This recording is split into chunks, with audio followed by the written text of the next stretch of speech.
광주 아파트 신축 현장 붕괴 사고 현장에서 실종자 6명 가운데 1명이 구조됐습니다. 이 시각 사고 현장에 있는 최명기 한국기술사회 중앙사고조사단장 연결해서 자세한 내용 들어보겠습니다. 단장님 안녕하십니까? 네, 안녕하십니까. 최명기입니다. 네, 현재 구조자는 병원으로 이송 중입니까? 그 부분은 제가 아직 확인을 못했습니다. 그런데 현재 지금 1명은 구조한 걸로 그렇게 현재 파악이 되고 있습니다.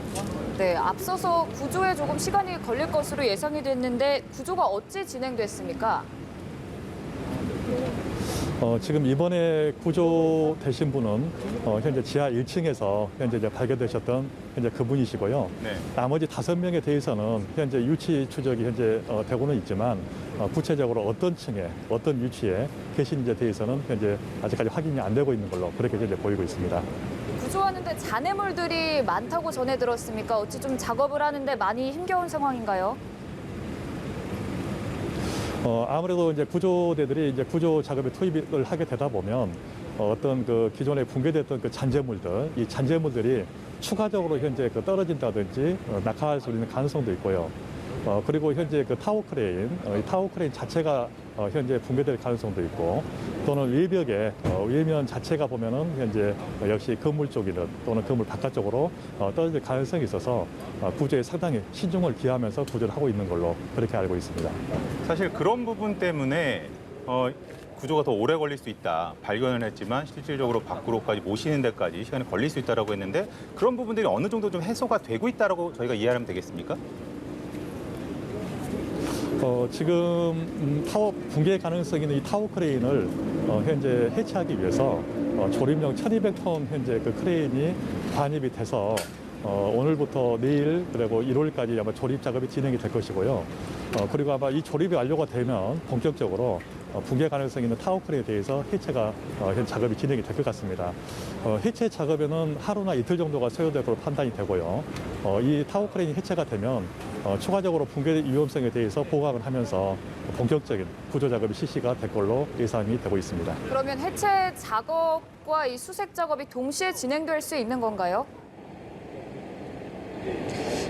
타워 크레인 해체 작업과 수색 작업이 동시에 작업하기는 기술적으로 좀 힘들 것 같습니다. 네. 왜냐하면 해체하는 작업 중에 이 타워 크레인이 붕괴가 된다든지 또 전도가 됐을 경우에는 구조대 위험성이 있기 때문에 아마 타워 크레인 해체가 되고 그리고 추가적으로 붕괴 위험성이 있는 그 잔재물에 대해서 제거를 한 후에 본격적인 구조 작업이 진행될 걸로 예상이 됩니다. 근데 이 크레인과 관련해서 한 업체 관계자가 1차적으로 크레인 고정 장치가 파손된 다음에 또 2차적으로 건물이 붕괴했다는 진술이 나오기도 했습니까? 이 부분에서 현장에서 조금 봤을 때 이 진술에 대한 신빙성이 조금 있습니까? 현재 그 동영상을 아마 촬영하셨던 그 작업자 입장에서는 28층 또는 29층에 있는 크레인과 콘크리트를 연결하는 현재 이 벽체 지지대, 일명 이제 브레이싱이라고 이야기를 하게 되는데 이 브레이싱이 현재 파괴가 되면서 붕괴가 됐다라고 진술하고 계시는데 이 이야기는 실제 28층 또는 29층에서 건물의 그 슬래브라든지 또는 이 타워 크레인의 그 지지대가 동시에 아마 이게 파단이 되면서 붕괴됐다는 것을 이야기를 하고 있는 겁니다. 결국은 붕괴 그 사고 현황을 추정을 해보면 건물의 28층 또는 29층에서 슬래브와 이 벽체 지지대가 같이 현재 이게 파단이 되고 거기에 따라서 순차적으로 건물 상하 쪽으로 현재 붕괴가 된 걸로 그렇게 예상을 할 수가 있는 그런 정황으로 보입니다. 네, 그럼 이 크레인과 관련해서 조립이 끝난 이후 수색을 본격적으로 한다고 하셨는데 그 시기는 어느 정도가 될까요?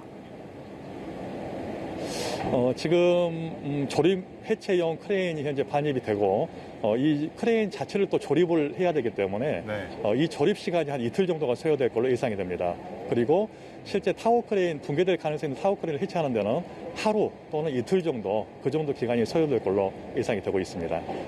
그러면은 그 산술적으로 계산을 할 때 다음 주 뭐 초반이 조금 지나야 수색 작업이 재개가 될 수 있다라는 걸로 좀 이해가 하면 되겠습니까? 네, 아마 수색 작업은 그 붕괴 위험성이 있는 타워 크레인을 아마 해체를 하게 되는 게 빨라야 다음 주 뭐 화요일 정도 또는 뭐 수요일 정도 이렇게 이제 예상이 되고요. 그렇게 되게 되면 이제 본격적으로 이제 보강 조치를 하면서 그 이후에는 구조 작업이 진행될 것 같습니다. 그리고 하나 좀 여쭤보고 싶은 게 이 6분, 초반에 6분 모두의 이제 GPS로 위치는 잡혔다라는 저희가 이제 보도를 봤거든요. 그래서 이제 한 분은 이제 지하 1층 난간에 있다가 오늘 이제 밖으로 모셔졌고, 나머지 5분 같은 경우는 이게 평면적으로는 어딘지는 알겠지만 위치상 몇 층에 있는지 이런 높이가 어딘지를 몰라서 아직 지금 난항을 겪고 있다, 이렇게 좀 이해를 해도 될까요? 실질적으로 이 건물의 현재 붕괴되는 그 형태들, 그러니까 각 층에서 어떻게 붕괴가 됐는지 네. 또는 어떤 위치에서 어떻게 현재 이 붕괴가 됐는지를 알아야 정확하게 현재 아직 찾지 못한 5분에 대해서 그 위치를 추정할 수가 있는데, 지금 현재 저희가 추정할 때는 그런 어떤 정확한 데이터가 없어서 어떤 위치에 있다고는 현재 판단할 수는 없습니다. 단 이분들이 작업했던 현재 위치들, 거기 어떤 슬래브 붕괴됐던 아마 그 붕괴 위치라든지, 또 이번에 이제 지하에서 발견되셨던 분 같은 경우에는 실제 대피를 하는 중에 현재 어떤 잔재물에 깔려서 현재 매몰될 가능성도 있고요.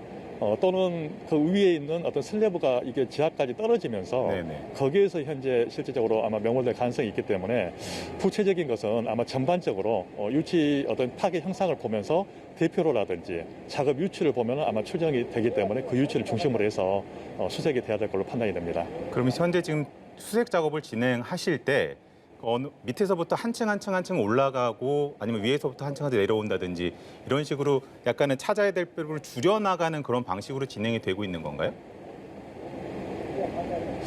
그 부분은 실질적으로 뭐 제가 정확한 파악을 못했지만 아마 수색과 구조는 좀 틀릴 걸로 보여져요. 네. 수색은 실제 그 매몰된 작업자가 어느 위치에 있는지를 이제 판단하는 게 수색 개념이고요. 실제 구조하는 과정에서는 그 위치를 파악을 했다 할지라도 이 구조대의 어떤 안전을 확보를 해야 그렇죠. 되기 때문에 네. 실제 중간에서 바로 구조하기는 힘들거든요. 그래서 아마 붕괴될 가능성이 있기 때문에 아마 상부부터 하나씩 현재 그 잔재물을 제거를 하면서 실제 구조를 아마 할 걸로 그렇게 예상이 되고 있습니다.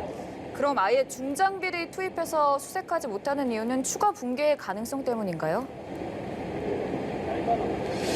중장비를 투입하지 못하는 이유 중 결국 이제 아마 수색이 되고 어느 정도 유치 파악이 되고 그리고 상부에서부터 이 콘크리트 잔재물을 제거를 하려고 보면 결국은 중장비를 투입할 수밖에 없는 상황이 될 겁니다. 그래서 아마 이번 주에는 중장비가 투입이 안 됐지만 타워 크레인을 해체를 하게 되고 실제 본격적인 구조가 되게 되면 중장비를 아마 사용을 해야 되는 현재 그런 상황이 올 걸로 보여집니다.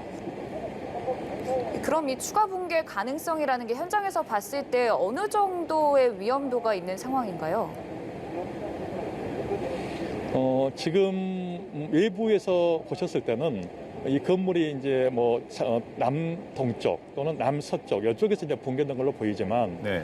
드론을 이용해서 항공 사진을 촬영한 걸 보면 이 남쪽 부위가 전부 다 현재 그 슬래브가 붕괴가 돼서 한 16개 층 정도가 현재 붕괴가 된 걸로 일단 추정을 하게 되는데 네. 현재 붕괴가 되고 나서 남아있는 현재 구조물들이 있어요. 네네. 예를 들어서 남쪽에 있는 외벽들 그리고 현재 그 남서쪽에 있는 그 붕괴 잔재물들 네. 이런 잔재물들이 계속해서 구조하는 과정에서 더 낙하가 된다든지 또는 떨어질 가능성이 있기 때문에 거기에 대해서는 보강 조치가 필요할 걸로 보입니다. 그러니까 이제 밑에 남아있는 완전히 다 무너지는 게 아니라 남아있는 잔해물들이 추가로 떨어지면서 구조나 수색 작업을 하는 분들에게 추가적인 인명피해로 이어질 수 있기 때문에 그런 부분들을 조심하면서 진행을 하고 있다, 이렇게 이해를 하면 되겠습니까? 네네, 그렇죠. 네. 그럼 현장에서 안전 장비는 충분한 상황입니까? 아무래도 구조자들의 안전도 우선돼야 하지 않겠습니까? 가장 중요한 게 구조를 하는 과정에서 구조자들의 안전이 가장 중요하겠죠. 그렇죠. 특히 이 구조를 하는 과정에서 이 작업자들이 현재 있는 위치를 파악을 하지만 결국은 작업자들이 이 구조하는 그 구조대원들이 어떤 그 콘크리트 잔재물에 또 협착이 된다든지 또 깔릴 수 있는 가능성이 있기 때문에 결국은 가장 좋은 방법은 장비를 이용해서 또는 어떤 절단톱을 이용해서 콘크리트 파쇄물들을 갖다가 절단을 하고 그걸 지상으로 갖다가 내리는 아마 이런 방법을 아마 사용을 해야 되기 때문에 실제 이 구조대들의 어떤 안전이 가장 좀 중요한 그런 부분이 될 것 같습니다.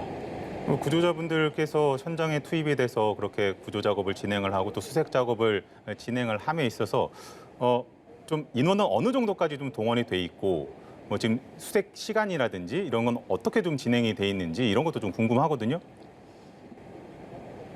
저 같은 경우는 제가 이제 한국기술사회 내의 중앙사고조사한 그 단원으로서 네.